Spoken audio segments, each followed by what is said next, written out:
resume our occupation with this matter of the recovery of the honor and glory of the Lord's name in His people. Just a few words to link up with what we were saying earlier, when we were pointing out a certain correspondence between the time of Gideon and our own time. On the one hand, a state of things amongst the Lord's people which is altogether contrary to the glory and honor of His name. That state being weakness before their enemies,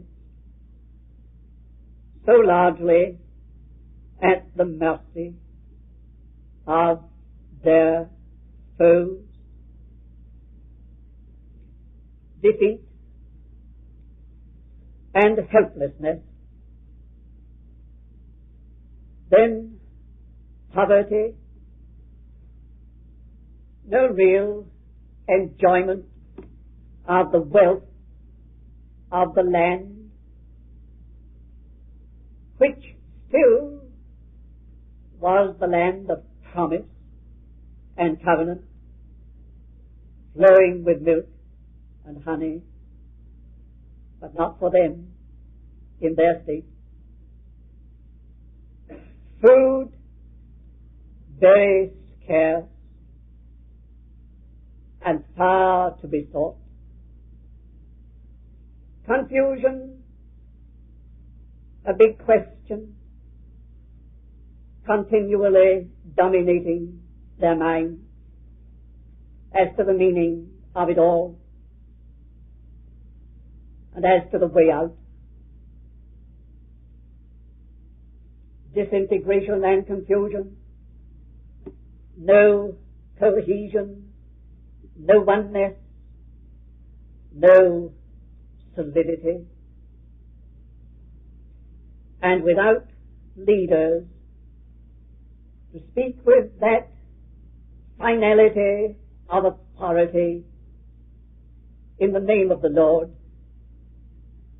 which would put new hope and new confidence into them. These were the conditions of Gideon's time,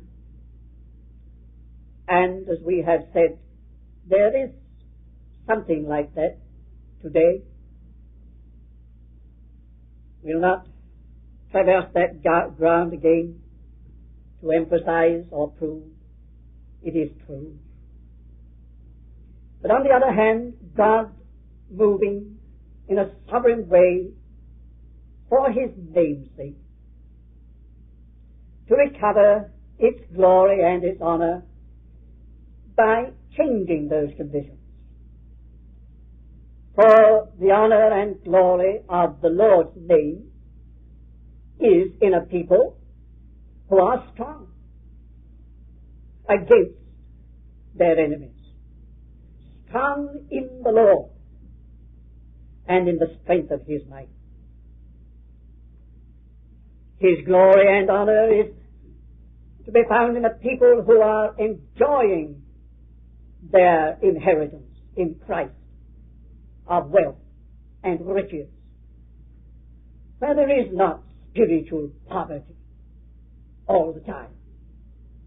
The Lord's people have not got the resources by which they flourish in the land. His glory is found in people who are really, truly enjoying the depth of the riches in Christ, and in people who have food, who are not starved, and miserable, because there is no real provision for them to feed upon. A well-fed people is what the Lord wants for His glory. A people who are sure, have confidence and certainty, not all the time dogged and dominated by questions which disturb and unsettle and rob them of their sense of security. They've got the great answer in their hearts. That is, they know where they stand and why they stand there. Theirs is an assured life. And further, the Lord's name is certainly glorified in a united people. His honor has been sorely and grievously destroyed by the breakup of the Lord's people, all its scatteredness, their scatteredness. Seems that the great prayer of our Lord, recorded for us in John's Gospel at chapter 17, very largely centered in that one thing, that the unity of the Lord's people should be the great contributing factor to the glory of His name. Lord Jesus in that prayer repeatedly referred to the name. Keep them in thy name. It was for the name's sake. Now, to have a people like that is not just idealism, a vain hope, but something very near to the Lord's heart. For, as we said, Gideon, in the very first place, sets forth the fact that the Lord wants it otherwise, and moves to have it otherwise. And Gideon brings into view the movement of the Lord to change that state of things for His name's sake.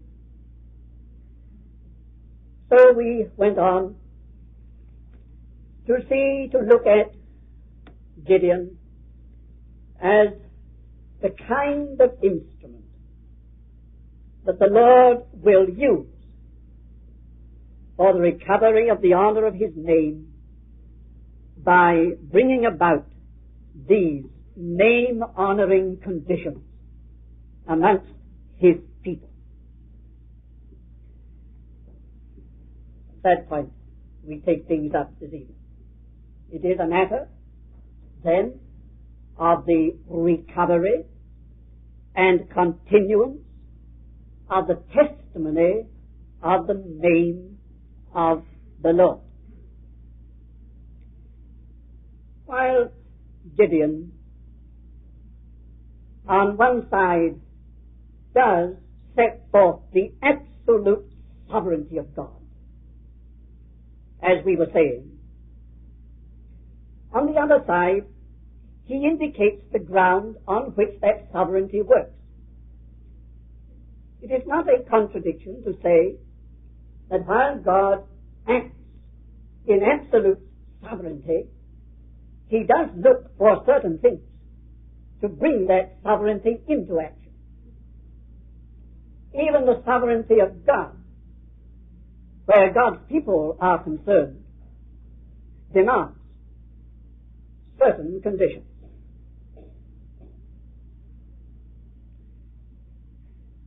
And those conditions are to be found indicated at least in the case of Gideon, this representative instrument of God's honor. Now I'm going to take some space to say some things that I doubt if I've ever said here before, but which comes out of a very real exercise of my own heart, and which I feel to be of very great importance. And it centers in the first thing about Gideon. Gideon was a young man.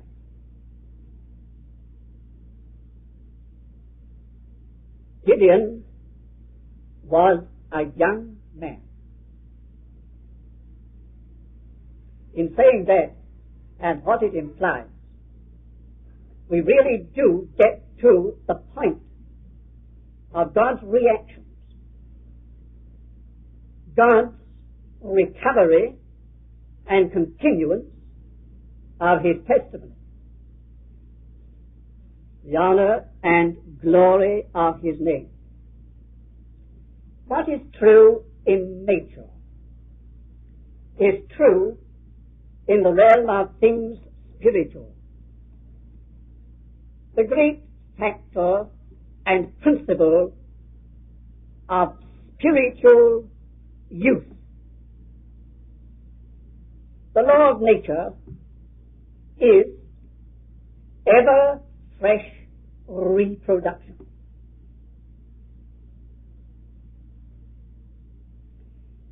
As soon as any organism in nature ceases to reproduce, death has commenced, and death is the law. The law of life is reproduction. God, having once created, does not create a second time. He proceeds by reproduction, not by fresh creation.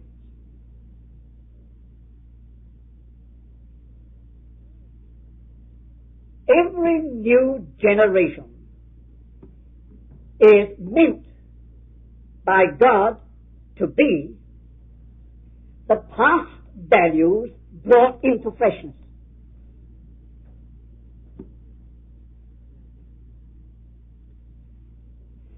No new generation is a new creation.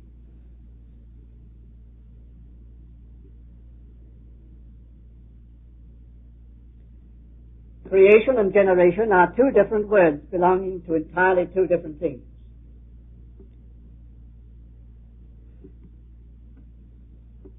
I think some young people think that they're a new beginning. They're not. They are to be the gathering up and carrying on of what has been. But to gather it up and to carry it on in freshness. They are to be the sum of what has gone before, but brought back again to its primal freshness.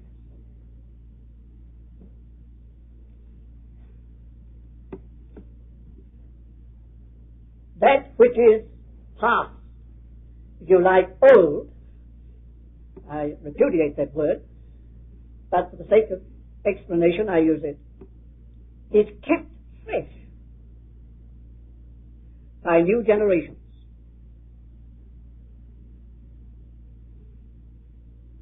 Now this has two sides. The side of ourselves, we who are a passing generation.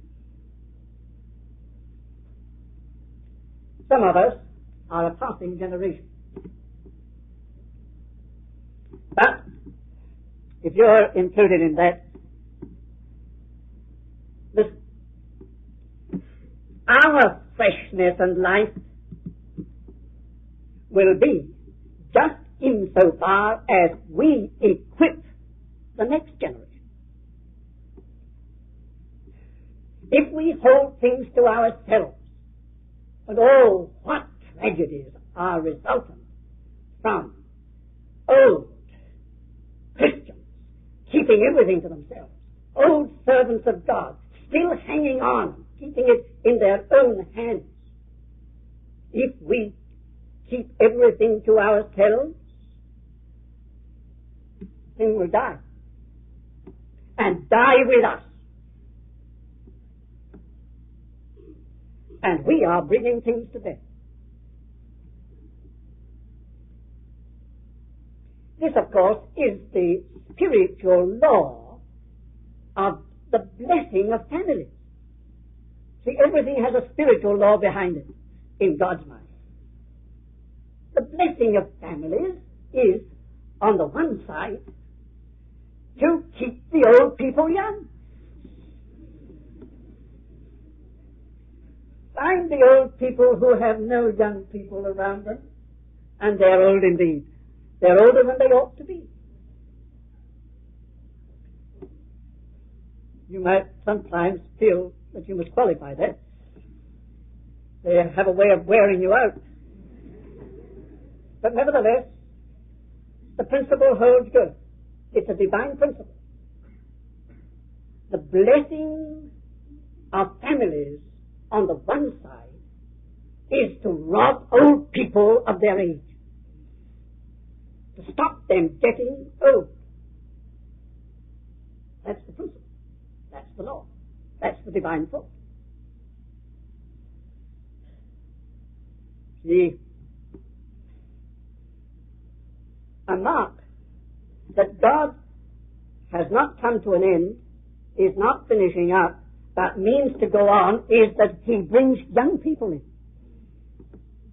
My older friends, take note of that. Don't you be jealous of the young people. Don't feel that they're getting in your place. You're having to hand everything over to them, and they're being too much made of. We'll talk to them in a minute. Let me talk to you first.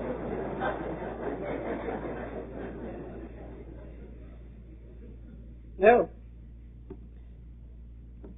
You see, we're getting old, some of us. And we are seeing the day of our departure drawing near. And we can become weak. We can lose our precious. That thing can creep on us and over us and begin to bring us into a severe limitation.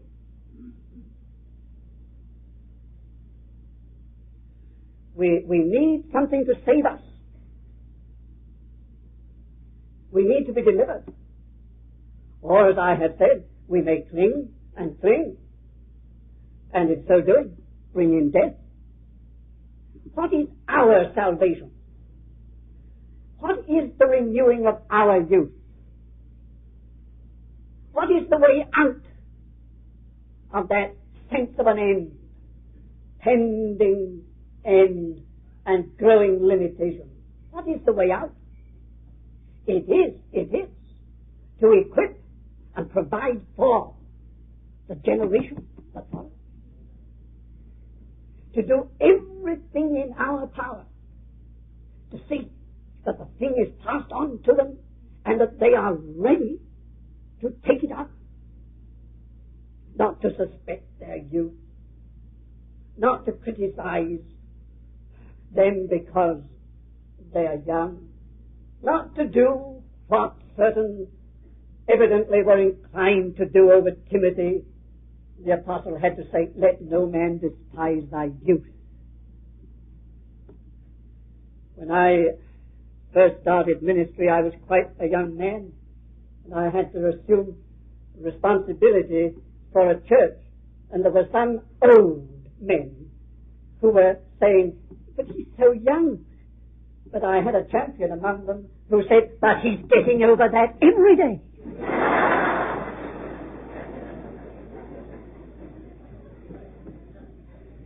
Better attitude, isn't it?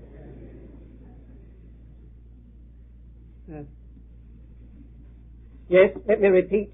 A mark that God is going on and means to go on is that He brings on young people. That He brings in young people. Thank God. Thank God. We are not going to die if this gathering is true to that. But you see, it is not years, after all, that govern. Years are not the criterion. Spirituality is the criterion.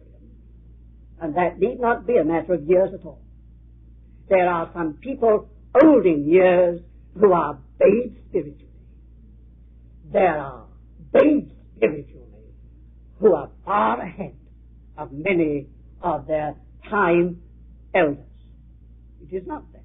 It is not that. But let's turn over to the other side. A new generation must succeed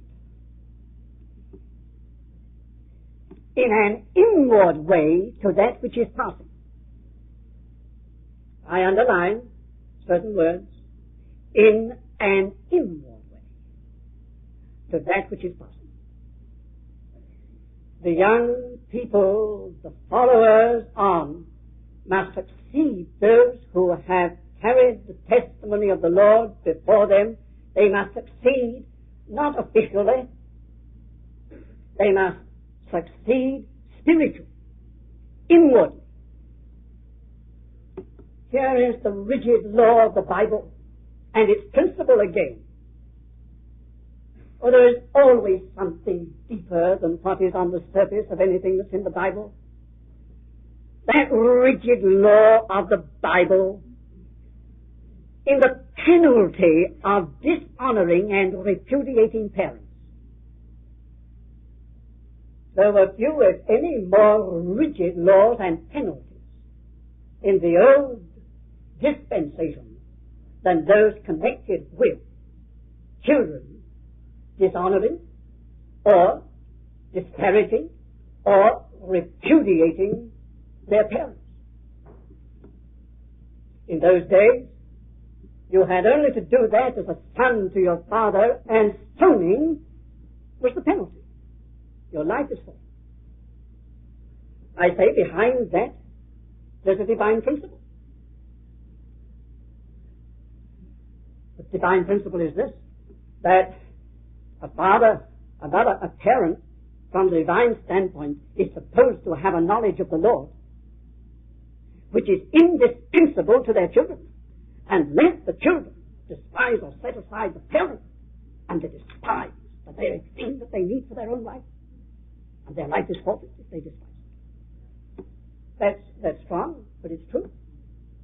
See, the Lord does not just take account of any rebellion against parents or disobedience to parents as in itself. He looks at the principle behind. For when things are on the divine pattern and level, it is like this, that the children cannot live without the parents. They die without the parents. In this sense, that they are absolutely dependent upon what the Lord has already developed and stored up for them in a previous generation. Yes, it's a very, very strong law that in the Bible. You see, as I said before, young people are not a new created humanity, but they are generated a fresh expression of humanity with the good that has been before.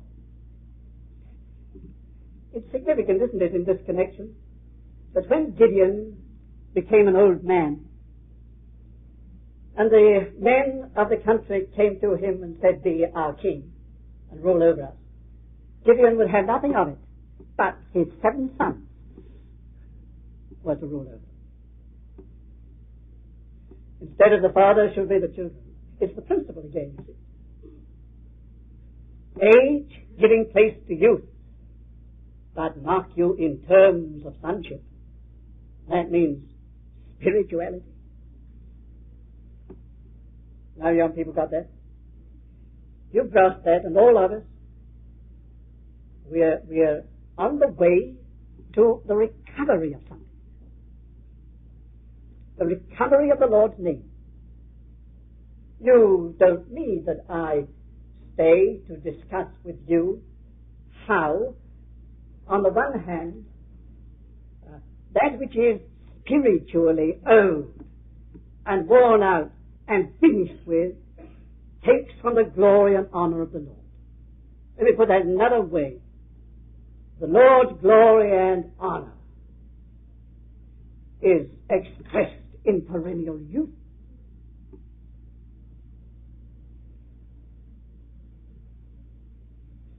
You do not need me, on the other hand, to argue that if young people, just as young people repudiate the older and take hold and put themselves in and begin to govern and rule and arrange the things of God's house as though everything began with them and ended with them, how much dishonor has been brought to the Lord by that?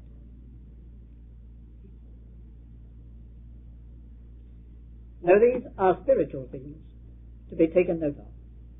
And perhaps they will be helped out by what I have yet to say this evening. Let us look at some of the qualities in Gideon upon which the divine sovereignty operated. Some of the qualities which marked Gideon. A young man. And here we find a tremendous amount of spiritual maturity. And what were the marks of spirituality and spiritual maturity in this young man? And the first, and it shouts at you everywhere, was his humility. His humility. And humility is the primary mark, the hallmark of spirituality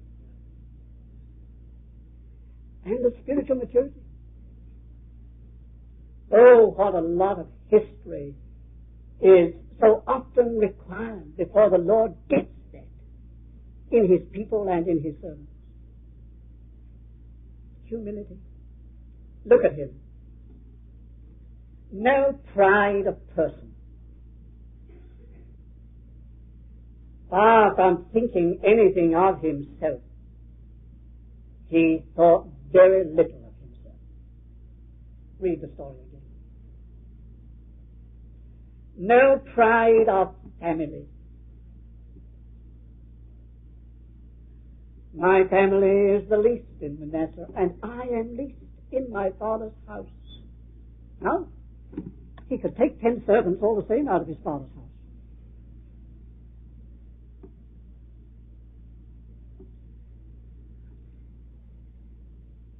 No, with all. With all. And it seems to me that from the story about the men of the city and Joash, all that Joash did stand for something. He had a position. He had an influence. It was Joash who had that altar to Baal. It was Joash who had that Asherah. It was to Joash's Asherah and altar that all the men of the city came to worship in the early morning. Yet, Gideon, no pride of family, whatever there was there. The point, of course, is this. If you hadn't 10 servants, you hadn't one. You hadn't anything at all of place, prestige, recognition, influence. You might say, well, of course, it's only becoming under such circumstances to be humble. But no, it was there. But I am least. I am least. No pride of achievement. He could point to no accomplishments, no degrees, no successes in the military, the academic, scientific, or any other realm. No pride of achievement. No pride of ambitiousness. No trace of any of these things. And certainly no spiritual superiority. He did not point the finger at the other people and say, see, look at them. Look at the mess they're in. Look at their condition. Look. I am different. He just put himself amongst them all. He was one with them in their state. He was involved in their condition. There was no spiritual superiority. Young men, young women, not because you are young are you going to succeed to the responsibility of the Lord's Testament. Not because you've got life before you are you going by the Lord to be pushed in, given recognition and place. No. It'll be like this. Because we've often heard people say, when perhaps we've expected something more of the young than we should, we mustn't put old heads on young shoulders. But the Lord does and requires it. You have got to take up that which has gone before. And what the Lord has been doing in a spiritual way has been to bring about this state of things, this humility. And you've got to begin there and go on there.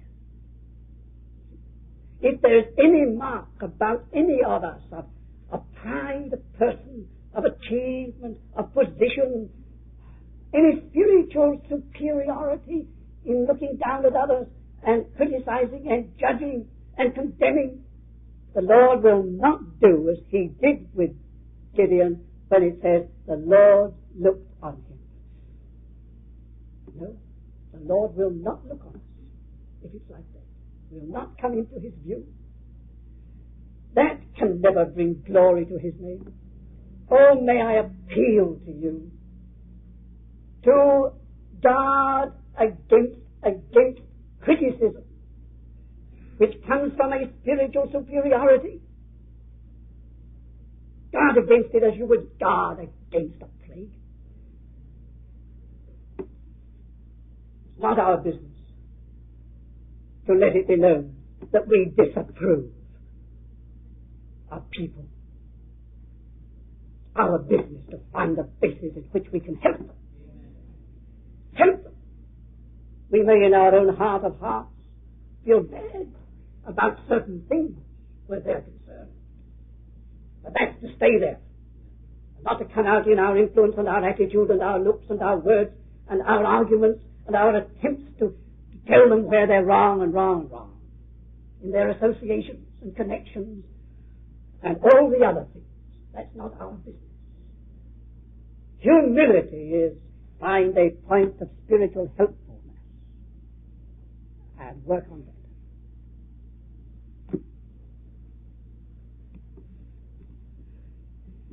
If you will take that to heart, you may be found within the view of that divine sovereign action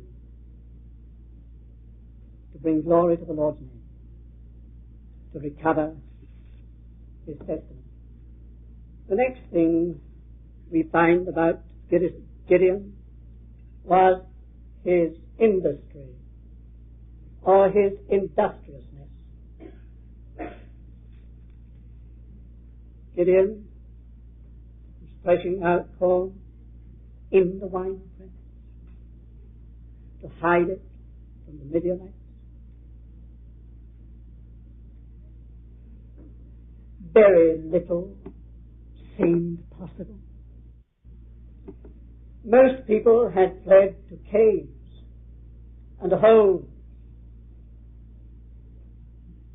Very little seemed possible. Looking out on the situation, question might have been asked, well, what can be done? We can't do anything. And because of the situation, just drawing back and saying, well, it's no use. Looking out on the situation, question might have been asked, well, what can be done? We can't do anything. And because of the situation, just drawing back and saying, well, it's no use. No use trying to touch this. The enemy has got so strongly entrenched, so widely spread over. There's so little for the Lord, and so little that can be done.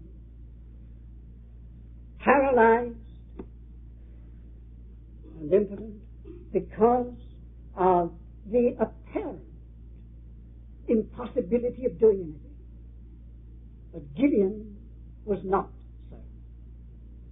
Not much could be done, but Gideon set himself to do even the least that could be done. He did not give up. He did not abandon it all. He gave himself to doing what could be done. As he looked out on the situation, so difficult, so hard, he said, well, at least, I can beat out some corn here up in this corner. At least I can do something, a little, over against this situation. The Lord took note of that. You see, it was right there, over against the winepress where Gideon was doing that the Lord came and looked on. I wonder if it was because of that the Lord said, the Lord is with thee, thou mighty man of valor. I am certain the Lord is with no slothful person. Diligence is a very great thing with the Lord. Not slothful in business, says the apostle. Fervent in spirit, serving the Lord, though that may be in a very limited and cramped capacity. It's the spirit that the Lord looks upon. And it was the spirit of Gideon which was doing all that could be done, however little that might be. The Lord takes note of that, my dear friends. See, a gesture is enough with the Lord. A gesture. Whether you make for the armchair directly you enter the room, it's enough. The Lord doesn't look in that way. See what I mean? I don't mean that literally. It's a gesture. Whether you are inclined to be a shirker, to evade, to get out of, to skirt round some responsibility, or whether you are alive and alert for anything, the Lord takes note of gestures.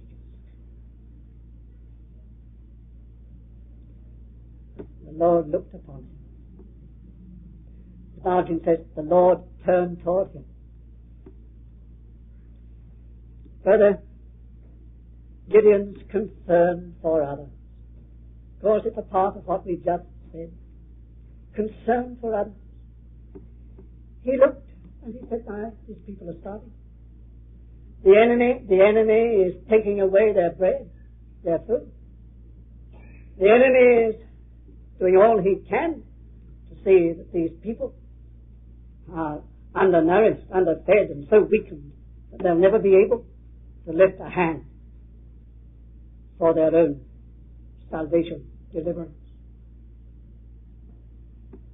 And Gideon had a real concern about the starved state of other people, their needy condition, others. You know how much Paul has to say about that. Look not every man on his own things, but on the things of others. The outward look. Gideon was not one of those introverts, always occupied with himself and his poor situation. A young man, think of a young man and his prospects in a situation like this. What kind of a life lies before Gideon? A young man. But he doesn't sit down and nurse the adversities that have come into his life as a young man. And he's sorry for himself, smothering himself with self-pity, drawing attention to himself and his own unfortunate lot. He was not that kind of man, and the Lord does not look toward that kind of person. You can go on like that, and you'll not find the Lord turning toward you if you like that. The Lord will turn toward those who, it's quite true, their lot is a difficult one. No doubt about that, and God knows that better than anyone else, but nevertheless, who are turned out for the sake of others, really concerned for others. See his secret activity and exercise to defeat the enemy for the sake of the name of the Lord. Secret activity. Secret exercise. In his heart, Gideon seems to me to have been saying, I'll beat them if I can.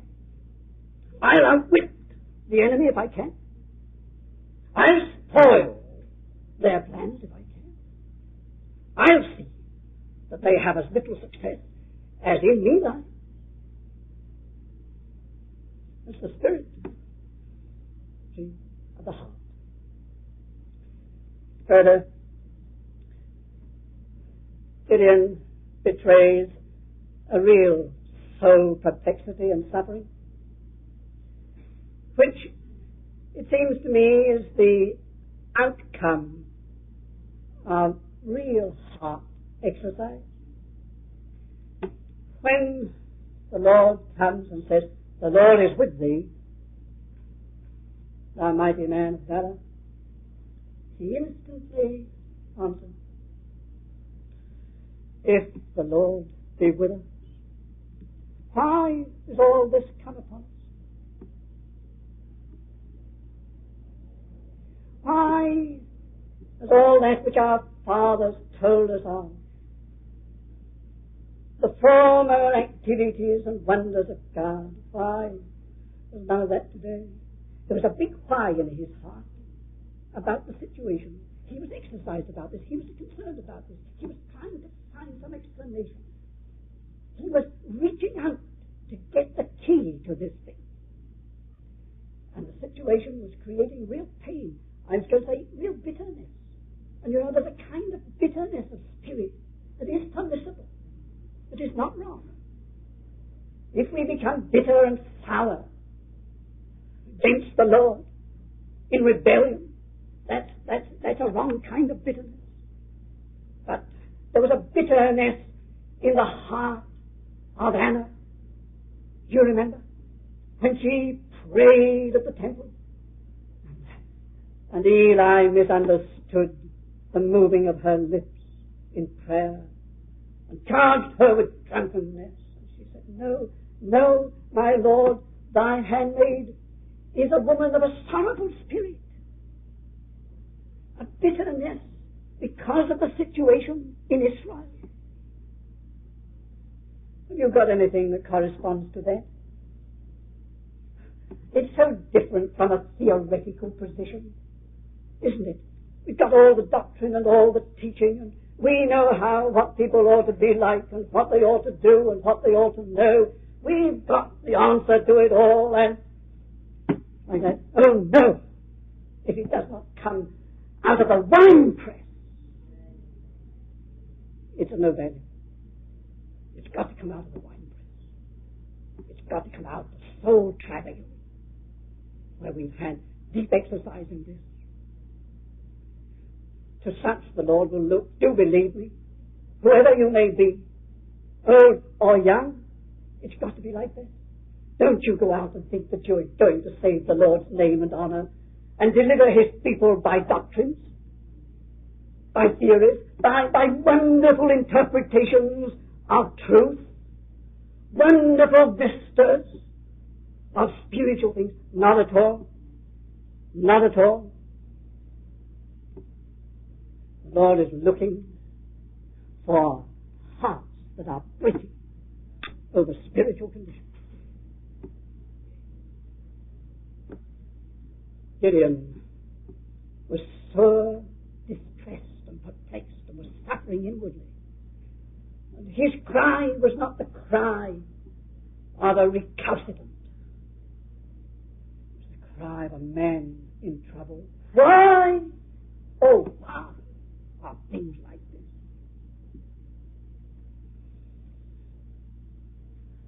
And my last word for this evening is here.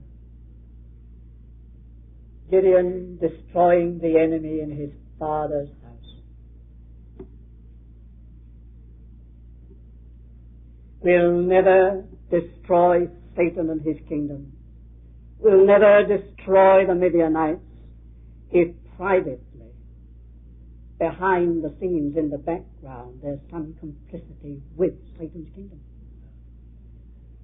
And sometimes always, the Father's house is inside here. Adam has his residence here. And Adam brought about complicity with Satan.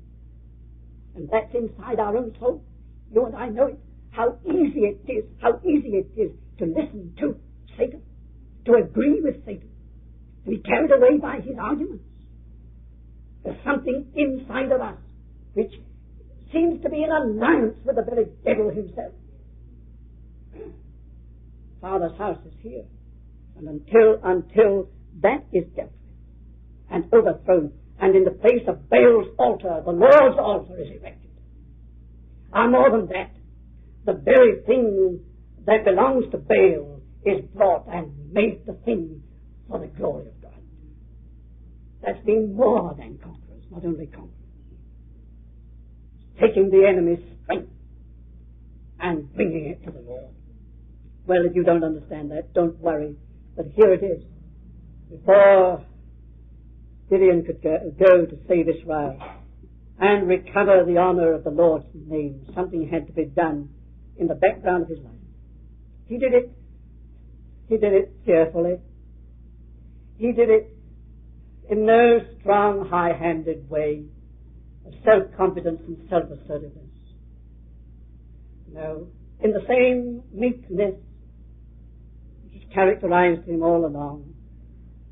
He takes 10 men, 10 servants, and under cover of the night does it. It may want something, be wanting in something. You may say it's wanting in courage. Well, let it be what you like, but it was done. That's the thing. Day or night, it was done. It was done. And the thing is, it's got to be done. But when we have said all, what is the motive? The motive of all this. The motive of all of it. Because these are not just things in themselves. They are all motivated, governed by a tremendous dynamic. What is it? Jealousy for the name of the Lord. Jealousy for the name of the Lord. It's the Lord's name. This state of things is dishonoring to the Lord. This, whatever it is, however little that can be done, must be done for the sake of the name of the Lord.